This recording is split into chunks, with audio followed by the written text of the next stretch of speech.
3. Firstborn of the celestials and the architects of madness. No longer a mere human in a human world, I moved through strange lands of gods and demons, clinging desperately to the memories of a life where people fought, laughed, and loved. The Legend of Bass by Kieran the Bard. Why in the world do we feed all our leaders with treasure they steal from the poor? And why in the world do we seal them as keepers with measures of power that we all abhor? The Writings of Gul, the Wol-Kabashite. Chapter 20. Songs of the Eternal. A vision granted me by one who roamed the stars in the still barren galaxy, in the dreamlike Empyrean days before the later universes came to be, and the waning ages of death and deathly frost fell upon them. A rush of fiery wind and light stirred in the phantasmal mists of the endless void. A great light that uttered a note, a primordial song, singular, prodigious, and beautiful beyond all things, and never heard again. Stars winked on across the primary dimension, like the glowing lanterns of Venexian ships along the mighty Solo River at the behest of dusk, a dazzling panoply of lights for the fathomless gulfs that were as yet fruitless and still. These were the cyclic and star polygons, the annulus and the arbulos, the triquetra and lemniscates, all of varying geometry and degree, swimming through imperial space like Nadaria, floating in the deep sea. The shining ones, luminous and wise, encompassed of those four living creatures unknown to most, the cherubim, Ophanim, seraphim, and Malachim celestials. And in that chatoyant light, they danced to the music of the glittering firmament in abandon. The circuit of life began with ebullient energy, spilling forth into the expectant vastness, a power like none other to move and shape and grow. And from the source of light and life blossomed the force, sown and harvested by the will of the Father of Lights, who is its supreme and supernal master, and the one who first uttered the song. And the force permeated all life and echoed back, and time began its desultory flow.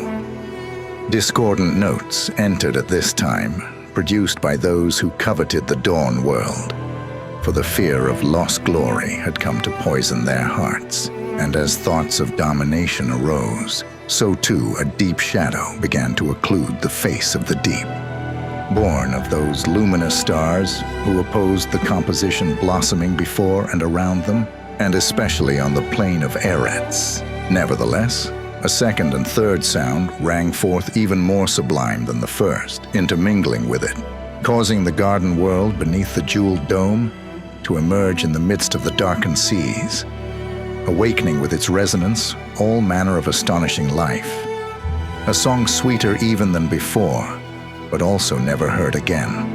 The luminous ones were yet incomplete, for the Maker had an endowment to bestow upon them of inestimable worth. So it came about that while gathered there before the warming light of the Eternal, the Celestials were given the gift and came to fully comprehend love, justice, power, and wisdom, and were thereby tasked to learn of the universe they would help germinate and configure. Free to roam and frolic, many amongst the Celestials descended to the plane of Eretz, and there they formed themselves into harmonic shapes, feline, avian, bovine, and human, that dwelt then in peace. Eretz was wondrous and alluring beyond compare, with every element upon it an intoxicant so varied and unique that few could not help but fall in love with the dawn world. for they were to be as panoptic companions and guides to its sentient and sapient inhabitants and their interweaving components. And so it was that Eretz surpassed even the infinite wonder they had previously known. There is much that occurred in the early days of the tiny movers who dwelt upon the dawn world in the primary dimension that does not come into this account, save that with the coming of the younger race, the final song was nearing its conclusion. And from the discordant notes and the terrible shade that it cast would come the long war that is now known in all lands across the shimmering universe. That most ancient of wars between the darkness and the light, between the predator beasts of Bogan and the protector beasts of Ashla, the war that first crashed like foaming seas on barren plains to engulf the tiny movers of Eretz, amongst whom it still rages, though not for all time. The Celestials did all they could to provide succor for the innocent, all the while grieving the ruination that had been wrought, for their original purpose had been thwarted, and though restoration was prepared, it was known to be far into the future. A host of the powerful would continue to fight and stake claim as stewards to various peoples and places, but there were those who could not long withstand the wicked cruelty, violence, and betrayal that spilled in waves of darkness across the cosmic and Tellurian battlefields. For these latter ones, leave was given to prepare seed pods that would make up new dimensions, cosmic eggs from which they might birth anew the phenomenal fantasies of their minds. And they considered the terrestrial, tropospheric, subterranean, and aquatic shapes they might devise. But they were not yet to cast any shape nor harvest the 4 seed pods until the great song was ended. Furthermore, they were warned aforetime that the shadow would find its way into all realms and times, departing the war-torn dawn world, now thrust into the cycle of chilling winter's death and spring's tenacious rebirth. The Celestials went forth to devise realms of their imagination, for although different in form and function from the dawn world, they wished Sky River to have a similarity of strength. Others were not as cautious or meticulous in their crafting, seeking a quick escape in which only a casual edifice with chimerical adornments would do. But these would be subject to an equally rapid relinquishment, dissolution, or destruction when the enemy came or when ennui and indifference took hold. The cosmic eggs of the Osiarch had been secured inside a foundation stone, placed at the center of their vast expanse, known then only as the cosmos. Now, with the final notes of the great song, the foundation stone triggered the incubation and hatching of the seed pods as they burst open with hundreds of thousands of smaller seeds containing the elements that dispersed and formed into a new type of realm, one of many Earths and satellites and suns.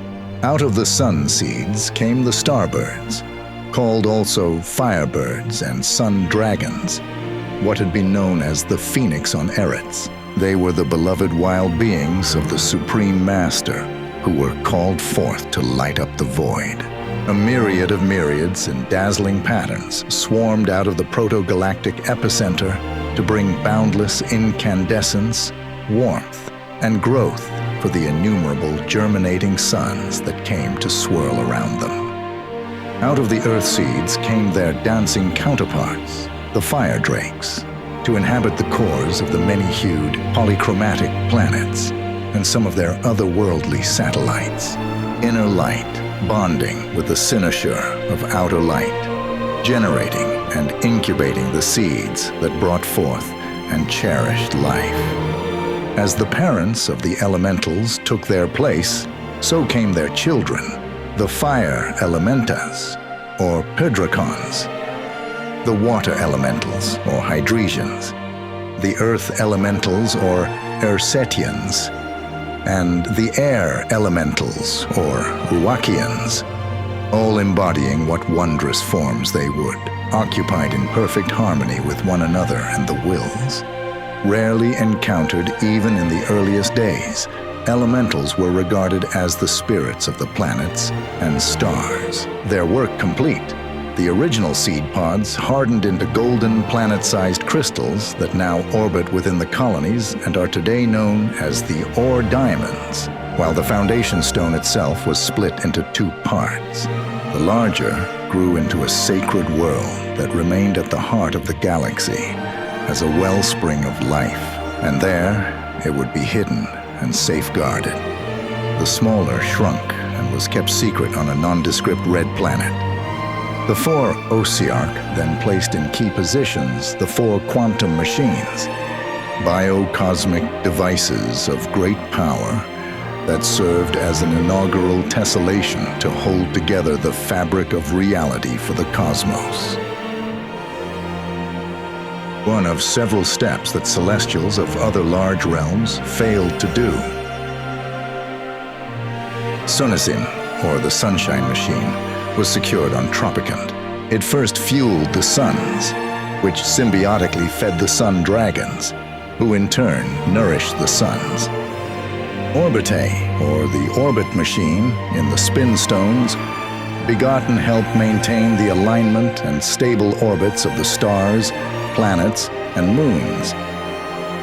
Quantum Satis, or the Quantum Pump, on Magmar, filled the galaxy with ether and particulate matter, luminiferous ether being the medium for the propagation of light, electromagnetic and gravitational forces.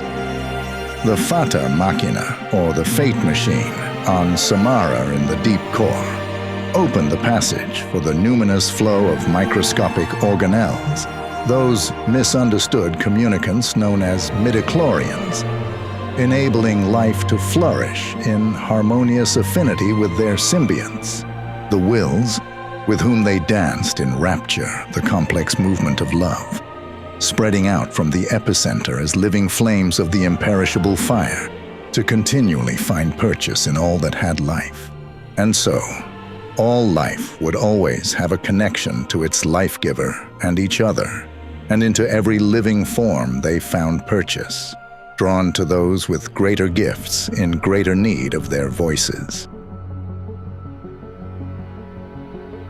Though the Fate Machine was later sabotaged by its guardians, allowing access to the anti-force by its agents, by then, the cosmos was long established, and so it was relocated to Isoropia. The 4 Ossiarch and 3 of the Valdilar also prepared the 7 dwarf galaxies as companions to the mighty cosmos. Their names are forgotten and are known now only by their modern designations, but in ancient times they were called Jinorsil, or Doorways. It is known as the Rishi Maze and companion Aurek. Yamsara, the Sea of Sustenance. Later it became Yamsoro, the Sea of Atonement. It is now identified as companion Kresh. Helios, translated as Dawn Rider, it is at present regarded as companion Dawn. Masula, translated as Guardian, is currently known as companion Esk. Amranair, translated as the Single Song, is now termed companion Forn. Mysteri, translated as the Unknown, is presently called companion Grek. At last, the Ossiarch had a vast universe of their own. Luxos was chief amongst the Ossiarch of that realm. He was called in their tongue Earthworker, for the organisms he shaped were an encomium to the fauna and flora they'd adored in the plain of Eretz so long ago. And there was no end to the derivations they could fashion from them. Besides Luxos, there were Maruts, Zurs, and Vutsek. These appeared as glowing conglomerations of pastel saphirine and silvery globes, winged, and with the faces of birds, beasts, and men. Together, they christened their realm Samunaru, or Sky River, as it is now known, and were joined by other celestials, called the Valdilar, to aid in bringing forth the life forms that would populate it. Circin in intrigue, diverting and wondrous were the forms they created. The marvelous Protista, the peculiar Monera, the alluring and myriad Flora, the remarkable Spongia and Mineral. But it was perhaps the multitude of fauna that offered the greatest and most fervent of sybaritic joys. So intrigued were the Celestials by these that they would later shape sapience just like them, bringing forth new races that resembled those life forms, large and small, that now populated the lands and the seas above and below, with numerous and variant concordances based upon the neoteric protoplast of the races of Eretz. Once complete, the remaining Valdilar settled the sacred worlds. Soon they would manifest as guides and caretakers in forms both luminous and incarnate. The time had come to prepare the firstborn, who would serve as champions and guides for their own offspring, the life forms they would bring into being.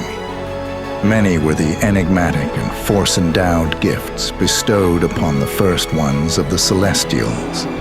They ranged from the power to create marvels of Archean form,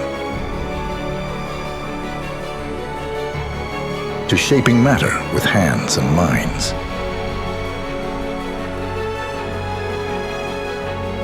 to aggregating elements for the building of worlds.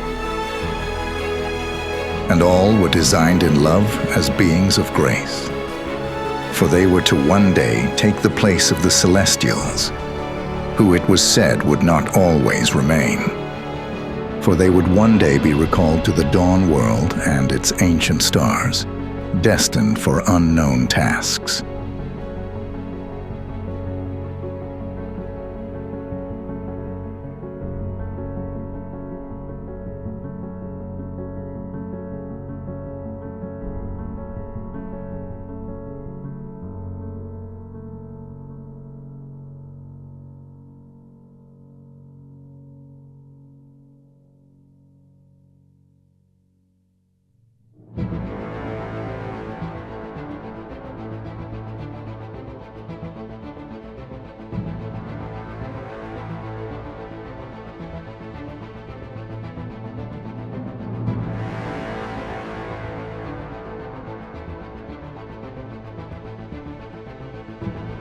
Fire drakes, or fireworms, or lava dragons are often found after they'd gone mad or been disturbed.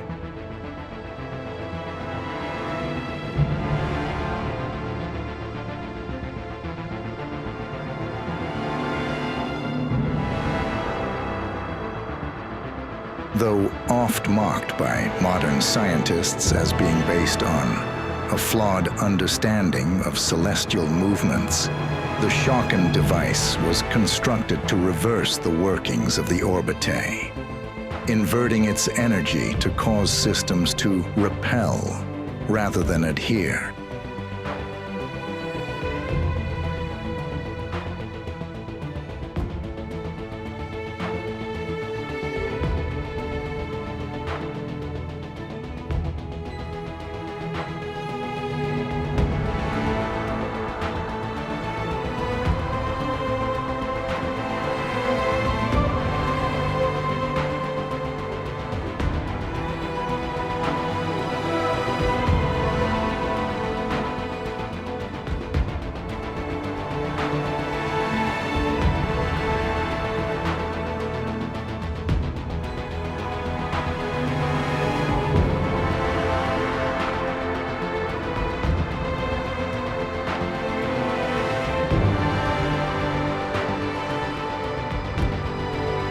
The first of the satellite galaxies was appropriately named as the gateway to the dwarf galaxies, and is cognate to Jinaru, the first month of the galactic year, represented by the guardian of the gate.